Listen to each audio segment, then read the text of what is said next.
Hi guys, Jonathan here with a full table of very nice British revolvers.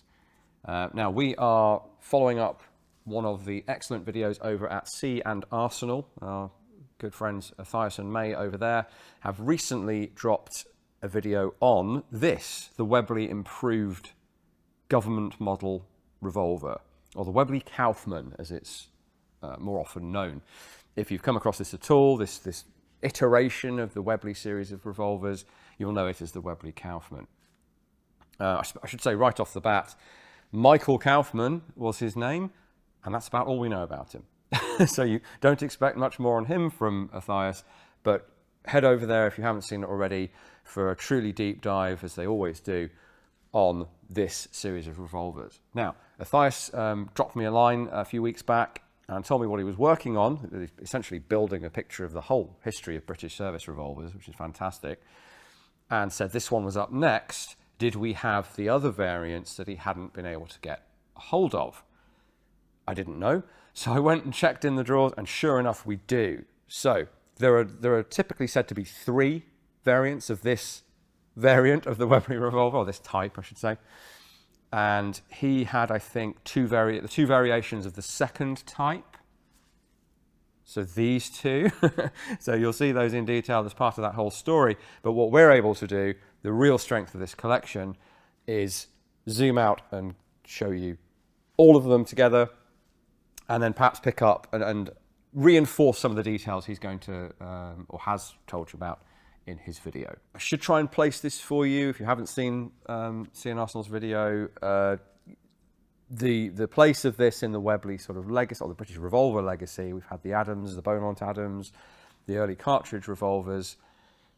We are still a ways off from the service Mark I Webley, which of course 1887. So the patent from Kaufmann, explain what that pertains to in just a moment, is 1881, so manufacture kicking off seriously in 1882.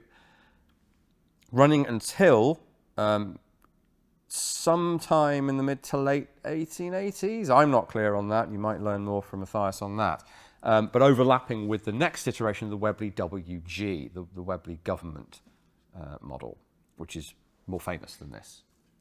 Different from this, and it in itself is different from the Mark I service Webley as well. These all look very similar. They all work in a very similar way, but at granular levels of detail, or even on a close-up, they actually are quite different. And Matthias is doing some great work. Fun fact, before we dive into this series, a lot of the evidence for this is cropping up in the Field magazine, which was a sort of sporting country pursuits type magazine of the Victorian period, and still is.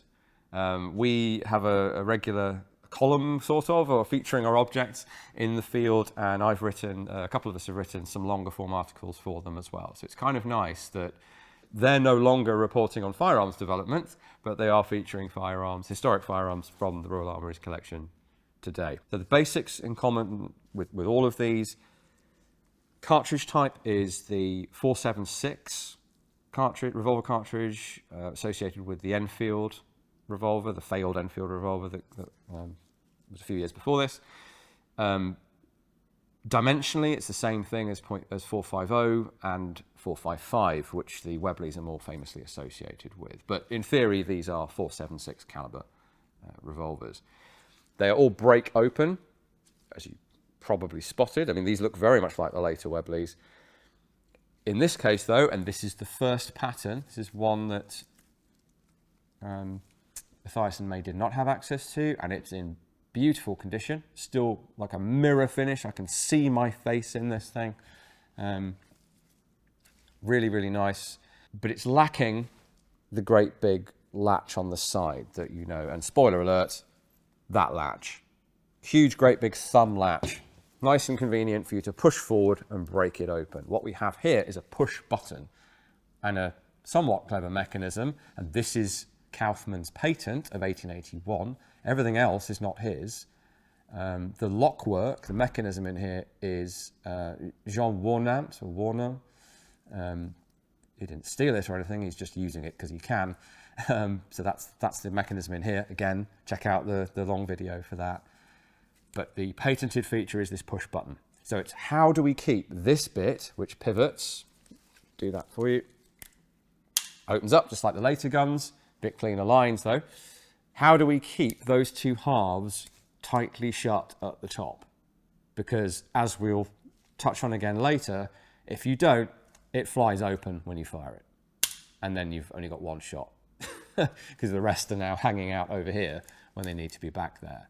And it's pretty alarming if your gun blows open. So you've got to keep, this is why, by the way, top break revolvers are not at all common today, because it's just better, and has been for a long time, to have a solid frame revolver, ironically, more like the old Adams from 1851, machined out of a solid lump of iron, but of course with a crane swing out cylinder on it. We don't have that here. We have the break open, pioneered by Smith & Wesson originally. And it's a push button, as I say. So it looks like there's a button either side, or that you might have to pinch it. You don't have to pinch it. You press this button and it opens up. And the guys at C&Rsenal will explain in detail, but essentially they are interconnected. So pushing this button, move this button across, and your latch is in there, in that groove. So quite a good move forward, but just not as convenient as that thumb latch. Dwelling on this one, because it is so nice and so important as the early one, we've got some markings on here. We've got SW Silver & Co., Cornhill, London. Now someone has put some gypsum or something, or chalk, in these engraved markings to make, or stamped markings I should say, these are stamped, to make them show up on camera. It wouldn't have looked like that originally, but it's handy that it's like that. If we were to display this in the museum, we would probably ask conservation, well, they would clean it anyway, and they would remove that white powder. Now there's another weird marking on this one. In fact, I'm going to have to look at it again. It really looks like it says, and it has double quotes, engraved in script, like handwriting, joined up writing, Retrievet. R-E-T-R-I-E-V-E-T is, I'm almost sure what that says on this top strap. Don't have a clue what that means. I've Googled it 7 ways from Sunday, cannot figure it out. It doesn't say retriever, the odd name for a gun. Now, Silver, who are the retailer of this has been manufactured by Webley, although it does not have a Webley mark on it. They have branded this, so they had other product names in quote marks on them. The most famous, not from them, but the most famous of this type of naming is Bulldog in quote marks. So they're Protector, that kind of thing. Fun marketing names to lure people in to buy them. I don't know what that's about, so if anyone knows, please do let us know. Drop us a line or put it in the comments, but we might miss it there. That's it for markings on the top of the gun. We do have what almost looks like a Smith & Wesson mark, but it's the trademark of SW Silver, which is the monogram SWS. And they were a retailer of all sorts of things, as most of these retailers of things like service-type revolvers were. So you'd buy whatever kit from them, maybe possibly even uniform, I'm not sure, but certainly leather work, that kind of thing, a leather kit, supplies. There's probably some interesting history in these retailers, these sort of outfitters for gentlemen and officers, that kind of thing. The Army and Navy stores is probably the most famous of those retailers. And they sold a ton of Webley revolvers later on. Actually, as I've mentioned, leather, let's just very quickly show you this nice piece of history. So this came in with one of the other of these that we have. I'm not showing you because it's in worse condition and doesn't tell us anything that these don't, but it's in itself a really nice piece of Victorian leather, flap holster obviously with a tab. Flip that open, of course, lift up the flap. I won't stress it by opening it too far. Out it comes, very simple bit of technology. Leather strap on this side to secure it to your belt, obviously, with a loop to actually suspend it as well. So probably like a Sam Brown belt style setup, even if you're not in the army, off adventuring or something. So we're advanced enough to have a rebounding hammer, which is an important safety feature. And that just means that that's the hammer in the forward position. It struck the cap, the gun's gone bang. When you release the trigger, it rebounds back to this position, which means it's not in contact. It's not dragging on the cartridges as it revolves to the next position, and B, it's protected from, to some extent, from drop. It's not a drop safety, but it's getting there. I'll actually show you the cylinder removal as well on this. Of course, we have the extractor star, which we'd expect. Removing the cylinder is a cinch. We don't have to use a coin to open up the latch there. It's another push button. Pushes through from this side. Push, and off it pops for cleaning, of course. You're not carrying spare cylinders with this thing. And you can see there's a slot on the bottom, notch on the top. That aligns with the pin when it's down in the hole there. Or it should do. There you go. Back on and shut. Again, feature of all of these. So that's the benchmark. That's where we start in 1880, well, maybe late 1881 or early 1882 when those come out. We think, or Thias thinks, only 150 of that pattern were ever made, which is a very, very low number if you're at all familiar with production of firearms. And we actually have the earliest known, unless you know of an earlier one, which is serial number 58. The serial numbers are concealed on these behind the cylinder. Royalty number 33. It's not in the best condition, so I'm not showing it to you today, but it is the earliest one known. So I should explain. Royalty numbers, they appear on the frame. So MK, Michael Kaufmann, in a triangle over a number. That's your royalty number. That's how he gets paid for you making his gun and selling it, and or selling it. He then gets a royalty, just like we do today for other goods and services. I should mention these three all have their markings done in the same style, just block letters stamped in different font sizes, type sizes, but done in the same format on all three of these. So that's got to be Webley pre-marking them for the retailer. So that one was retailed by Silver. Our next one, this is our second pattern. This one was retailed by none other than Holland & Holland. So in the same style there, the three-part with the name, the immediate location, street, and then the actual town or city. So what's changed? Well, you might have seen it, glimpsed it there, and I've already spoiled it from earlier, but we go from first pattern with the button only, and incidentally, well, not at all incidentally, importantly, the leaf spring on the other side. That's how that latch is powered effectively. You push across, it comes back because of this leaf spring. That has been augmented, not replaced, but augmented with a lever on the side. So you end up, rather than going straight to a whole new system with a latch and a lever, you've now got the lever actuating the button. I don't know if you can see, if I put it that way on the camera, as this lever comes down, there's an angled surface pulling across that top bolt. Much more convenient than having to reach up and push sideways. This is almost like a really difficult to operate magazine catch in terms of how to operate it. That lever is added in 1883, March 1883, presumably production picking up sometime after that. Quite an easy modification to the production line, as it were, to bolt that on. That's it. So the exact same firearm, just with a lever, and of course you need a little groove underneath the button, or the bottom of the button, to actually pull it across. So far, so straightforward, and all the collectors agree. First pattern, second pattern. This is where Thias's research kicks in, though, because we have either a variation on the second pattern or a third pattern, depending on what he settles on. So there's only one significant change on this one, and it's hidden somewhat. And we'll need to compare it to the immediate, the ones prior as well. So we open it up, and I'll show you the improvement first, because it might be more obvious.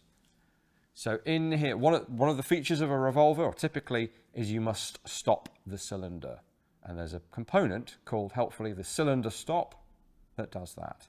That's what these notches are in the cylinder. So all of these have a cylinder stop, so that stops it in alignment with the bore, because otherwise, well, you've got to have some way of indexing the thing so that the bullet is lined up not only with the chamber it's in, but with the barrel. So to actually stop that in precise alignment is done with a little widget in here. Now, on the earlier gun, that component is attached to the trigger. So jumping back quickly to show you how it originally worked on these first two patterns here, we've got two components, well, two features that interact with the cylinder, one operating in this track and stopping on this ledge, and one locking into this slot in front of it. Essentially, well, as it stands on here, they're alternating. There's always, as you pull, depending on whether the trigger is pulled, see them rise actually. So when the trigger is not pulled, there is a stop there. And when the trigger is pulled, the one at the back is risen up. So you've either got the cylinder not moving all the time by virtue of either trigger released, it's stopped by that nubbin, trigger pulled, it's stopped by the one at the back. They don't stick out very far, so it might be a little difficult to see, but that's critical to how this works. And they are both attached to the trigger. So if I operate them again, if we can get a view down into the frame, you'll see that they are attached. You get a much better idea of how this actually functions watching their video. For now, focus on the fact that they are moving with the trigger. So one goes down, the other comes up, because they're both attached to the trigger. It's all one thing, essentially. That was found to be not optimal, and so this 2B or third pattern, whichever you want to go with, that cylinder stop is separated from the trigger. So when we do the same with this, we should see, actually the best way is we'll pull the trigger, the front one goes down, the back one comes up, but then as the hammer comes forward, the front one comes up, and so it's possible to have both sticking up, proving that they are separate components. It's a very tiny change that most of us wouldn't even think about. And you'll see the back one drops down as I let go of the trigger, but it was quite critical to the safe, effective functioning of the design. And this is what's caused this additional pattern to be identified. So we know we've got an extra little component separated from the trigger now. Why? Well, previous pattern, we pull through on the trigger, cylinder is blocked from moving by the rear nubbin, being very technical today. As you release the trigger on this model, on this variant, it is possible there is a point at which neither of those is engaged and suddenly our cylinder can spin. So it can get out of time and potentially stop a shot from being fired. By separating the two, again, pull through on the trigger, cylinder locked, we release the trigger, and there is no way that can ever move because the one at the front, connected to the hammer, not the trigger, is locking it in place. Such a small change, but significant to Kaufmann, to Webley, to their customers. That's 3 patterns. 4th pattern, this is a rather easier to spot, but harder to understand feature, unfortunately. Going to refer you back to Matthias for that as well. But you will be able to see a bright metal component where my fingertip is, under the lever. So same push button, same lever with the spring on the other side. There is now embedded in the frame, on this version at least, it's less obvious on the chrome, on the nickel plated guns, but on this blued one, you should be able to see quite a bright, shiny bit of metal. And it's interesting that that's so obvious. I wonder if they pointed that out to the customers as a new feature that would save something bad happening. And the something bad, well, the gun blows open. So another critical revolver component is the hand or the pawl. That's this little item here that is coming up the frame as I cock it, or as you pull the trigger.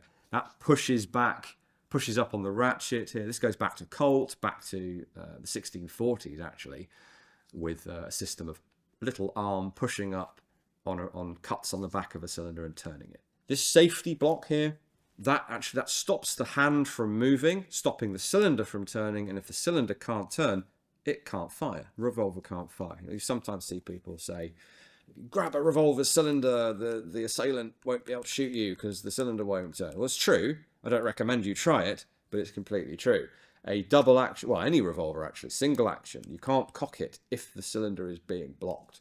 So if the hand that pushes up the cylinder is blocked, it won't fire. Why do you want it to not fire? Well, apparently, if this gun was, I don't think this one will do it, but if this was slightly open, very slightly open, i.e. not latched at the top, oh, nearly get it to go. It's the kind of thing that happens once in a blue moon, but you definitely don't want it to happen. So no, I can't make this one do it. But in theory, if this was ever so slightly open, it could turn as you pull the trigger and it could fire. And if it does that, it's absolutely blowing open and your gun is no longer any use. So that was one feature of the safety block. The other feature was when the trigger is pulled, so let's say we fired a shot, we've got the trigger held to the rear, that block stops the latch from working, so we can't open it. I really want to open my gun, but I can't because I've got the trigger held down. It's another safety feature. Just means that your finger is not actuating the trigger while you're opening it. That's that safety block. Fourth pattern. So I should say, and again, Matthias has figured this one out, that feature was actually optional, interestingly. It was something you paid more to have added. So I guess the concern was not really safety. You weren't worried about losing a finger or something. It was the tiny chance that your gun may go out of order, having maybe fired it the once or something. So it was a, as Matthias puts it, an upcharge or an optional extra. So so you can in a way ignore that as a pattern, but it is one. It's just an optional one. So it's one of these with an additional block added. And that doesn't happen until March 1884. Then we have the final pattern where we're on safer ground and it's not so complicated. And all we've done, it's a huge leap forward actually. The famous Webley stirrup latch is now added on. Same as far as the user experience goes. You just press the latch. It's just pivoted here through here. But it's a very strong stirrup latch. Engagement surface up here. So those two surfaces engage on an angle there. They form an angle there. Nicely filed to be a perfect fit. And then there's a ridge there that the stirrup engages against. Nice and solid. It's not going to blow open for any reason. Easier to operate because when these additional latches, the push button, it's not an effective way. You're pushing forward to push something sideways. That can't be mechanically efficient. This is just back, open, done. And it's the way Webley's did it forevermore. Otherwise, the gun hasn't changed very much. We do have a couple of minor tweaks there. We do by this point have, and actually as far back as our third pattern, the famous Webley and Scott markings. So we have Webley patents in a sort of oblong shape there, and the very famous winged bullet W&S trademark on the left-hand side. So although I believe all 5 of these were made by Webley, the first 2 here, the first and second patterns, do not bear Webley markings, which is surprising. Unless they were farming out manufacture to a third party. Not entirely sure, but the 3rd, 4th and 5th here do have Webley markings on there, and they're quite nice and visible on this nickel finish. Optional feature, of course, to have that. I personally prefer the nice deep blue to the shiny nickel. That also means a change in sighting. So whereas all the earlier patterns have a groove in the top strap,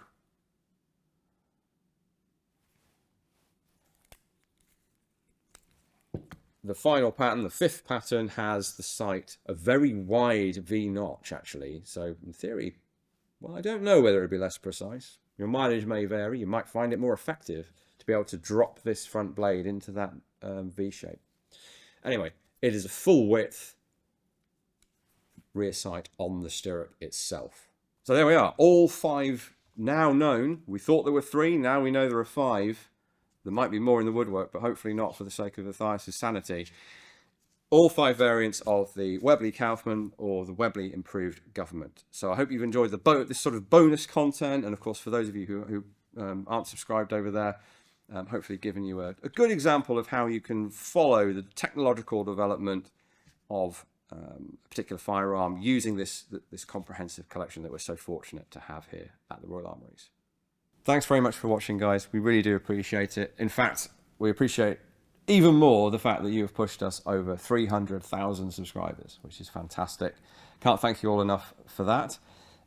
If you haven't already, please do check out our website, our social media channels, Twitter, Facebook, Instagram. Events-wise, we do have coming up the Summer Joust, which is taking place over the summer bank holiday. That's definitely worth a look, and should be some nice weather as well, although I've probably tempted fate by saying that. From the website, you'll also find a link to our online shop. All sorts of great stuff on there, from firearms related stuff that I'm interested in, obviously, some books by me if you're interested in such things, to the sword range that we've worked on with Matt Easton. Really top-notch stuff, even as someone who doesn't know a great deal about swords. Check out the shop, see what you find, and enjoy.